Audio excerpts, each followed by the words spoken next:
YouTube, Dan the Fix-It Man. Got another quick video here for you. I'm going to show you how to change your front brake pads on a 2004 Nissan Pathfinder Armada. Now I'm just going to change the pads here. You can see the rotor's pretty glazed and kind of rusty, and it probably could use a resurface, but right now we just don't have the time to take those in and have them turn, so we're just going to do a quick pad swap. You can see they're completely worn down even just by looking here at this edge. There's really not much pad material left.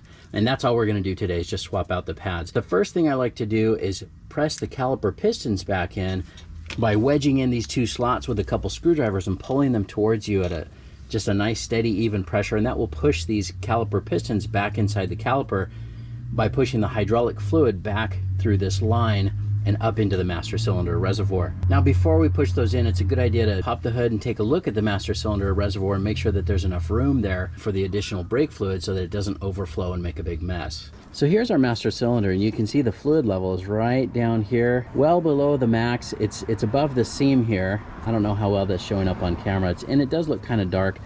Now we can take this lid off if we need to get a better visual on that, but I try to not take these off unless I need to suck some brake fluid out, or if we're adding brake fluid, because the brake fluid will absorb moisture in the air and that's not good for it. A lot of people ask me if you need to take this cap off in order to push the caliper piston back in, and you really don't. Any of the air trapped inside here will still be able to escape while pushing the caliper piston back in. So now we know we have enough room in the master cylinder, we can go ahead and push these caliper pistons back in. And I'm just gonna grab a couple flathead screwdrivers. I'm just gonna put it in here, and feels like it's grabbing on the edge of the rotor. You see how it slides along these slide pins? We're just going to pry the body of this direction, and that will push in those caliper pistons.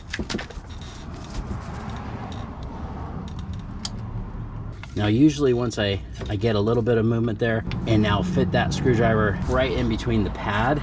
This is a pretty stiff caliper, so it's kind of helping having two at once. We got a lot more space in there now for that thicker pad material that we're going to put in there. You could of course take this off and use a C-clamp to push those caliper pistons back in, or even some large channel locks or even vice grips. There's also lots of caliper compression tools. Sometimes I'll use this one here, which you use an old brake pad and just set it inside there, and that will push that back in as well. However you want to do it is fine. The screwdriver method doesn't always push the caliper piston all the way in, just kind of depends on where that caliper bottoms out. All right, now I can take out these caliper slide pin bolts, and those are a 14 millimeter. You can use a wrench or socket or breaker bar, whatever you've got. I'm just going to use this little Milwaukee mid-torque impact 3/8 drive with a 14 millimeter socket. This is the 2960 model.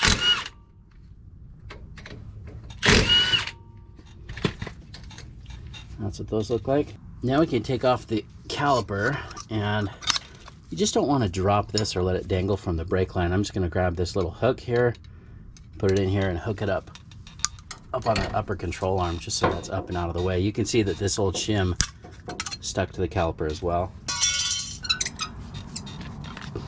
Now we can take out the old brake pads. You can see that's completely worn down, not quite to the noisemaker, but it's very close. Now a lot of brake kits will come with new hardware, these retainer clips or these little stainless steel pieces where the pad slides. This kit did not come with new ones, so I'm still going to take these off and clean them. This is a wear item. You can see right there where it's shiny, that's where the pad's been riding, but we're going to try to clean these off, and just going to have to reuse them. Now a wire brush works pretty well. I've just got this little mini wire wheel on a drill.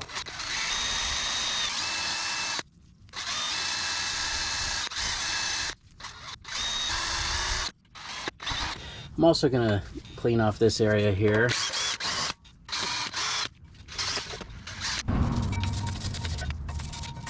Try not to breathe in this dust, it's not good for you. These just snap right back in place. That center part, you just need to make sure that goes down, otherwise if it sticks up, it can scratch on the end of the rotor here. All right, here's the top one, just same thing, just snap that back in place. That looks good. Now we're going to take out and clean these slide pins and put some new grease on them. The upper one here has got this rubber boot in the end. And you can see it's pretty dirty.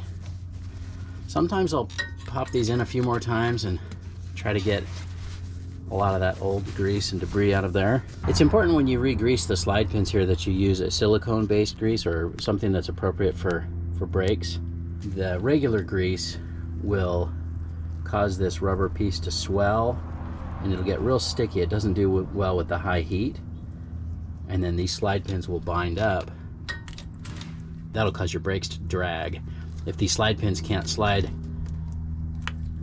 your outside pad will just hang up and drag on the rotor. Kind of using the grease to clean it here too. Just added some clean grease in there. Put it back in. Let's do that one more time.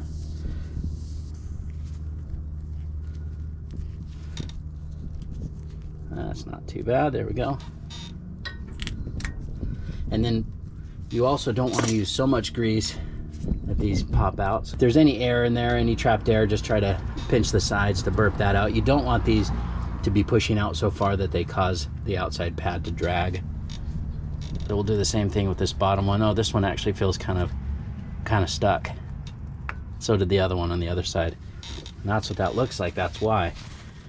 This doesn't look like the right grease, or if it is, it's just gotten really hot. See, it's kind of like a white type of grease. I'm not sure what they used here, but see how it's all caked up on there? It's starting to stick. That'll cause these to bind up. And we'll try to clean out as much of that as we can.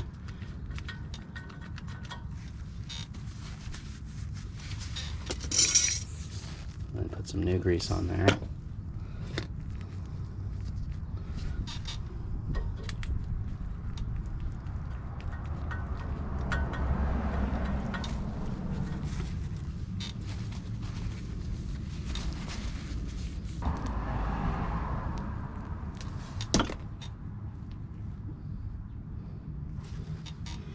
And then we'll put it back in, and that already feels so much better. It's so much smoother. Same thing, let's pull back on that boot, let any of that air out of there. That feels right. Now I mentioned these rotors, we're not going to take them off and have them resurfaced, and we're not going to replace them. If we were, we would just have to take off these larger the bigger caliper bolts back here that hold this bracket, and then you can take the rotor off and either change it or resurface it. It is pretty glazed here, it's pretty shiny, so I'm just going to grab some sandpaper. This is 60 grit, and I'm just going to try to scratch some of that glaze up.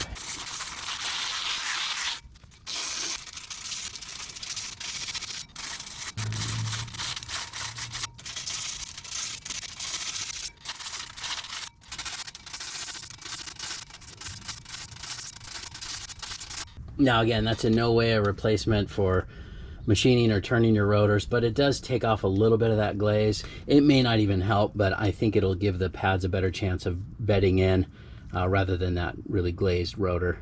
So we'll see how it goes. Now before I put the new pads in, I do like to put a little bit of this grease, just the back of the pad where it makes contact with the caliper, the part that touches it. That just seems to cut down on a little bit of the noise and the chatter that sometimes happens. We're just on the back of the shim here. Really doesn't take much. And then we'll just put that in place. Perfect. And you see the inside pad is the one that had this little squealer. It was at the bottom. So just make sure we do the same thing. Make sure that that squealer's the same however it was when you took it off, and it's on the bottom. So I'm going to do the same thing. Again, just a little bit of that grease here on the back and a little bit at the ends. Allows it to slide freely inside these little pad retainers, but on the back that really just, for whatever reason, seems to dampen some of the vibration. There's other stuff that you can put on your brakes too on the back of the pads, but the Sil-Glyde seems to work pretty well. All right, then we can put the caliper back on.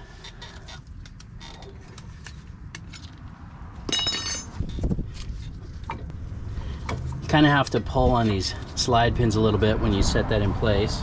Now we can put these back in place. There we go. These slide pins have a little flat spot on there, and that needs to line up with this flat edge on the caliper so that it will allow you to get that bolt started. And just to get these snug with this real quick.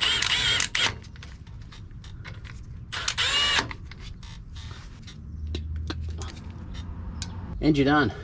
Now before you head out, just remember to step on the brake pedal a few times, just part way down a few times until it feels firm.